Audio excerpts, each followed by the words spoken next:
யூஸ்வலாக நம்ம departmental stores போகும்போது கர்ட், ஐஸ்கிரீம்ஸ் இதிலலாம் ப்ரோபயோட்டிக்ஸ் அப்படின்ற ஒரு வார்த்தை சேர்த்துருப்பாங்க. இதெல்லாம் கவனிச்சிருக்கீங்களா?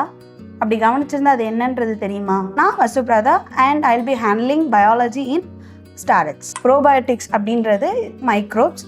இது என்ன பண்ணும் அப்படின்னா நம்மளோட டைஜஷன் பார்ட், நம்மளோட ஸ்டொமக் இங்கெல்லாம் போய் இது நல்லா வளர்ந்து நம்மளோட டைஜஷனுக்கு ரொம்ப ஹெல்ப் பண்ணும்.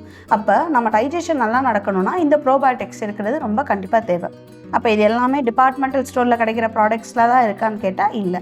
அப்போ இது எதில் ரொம்ப அதிகமாக இருக்குது, நல்லாவும் இருக்குது அப்படின்னு பார்த்தா நம்ம வீட்டில் டெய்லிக்கு உரைக்கு ஊற்றுற தயிரில் அதிகமாக இருக்குது. அப்போ தயிரில் மட்டும்தான் இருக்கா அப்படின்னு கேட்டால் அப்படி கிடையாது. என்னென்ன ப்ராடக்ட்ஸ் எல்லாம் நமக்கு ஃபர்மெண்ட் ஆகுதோ அதிலலாம் இந்த ப்ரோபயோட்டிக்கோட கண்டென்ட் ரொம்ப அதிகமாக இருக்கும். அப்போ என்னடா ஃபர்மெண்டேஷன் ஆகுது, இது பெரிய ப்ராசஸ்ஸா அப்படின்னு பார்த்தா அப்படிலாம் இல்லை. நம்மளோட இட்லி, பழைய சாதத்தில் இருக்க தண்ணி, கூழில் இதிலலாம் நமக்கு ஃபர்மெண்டட் ஃபுட்டு தான். இதில் ப்ரோபயோட்டிக்ஸோட கண்டென்ட் அதிகமாக இருக்கும்.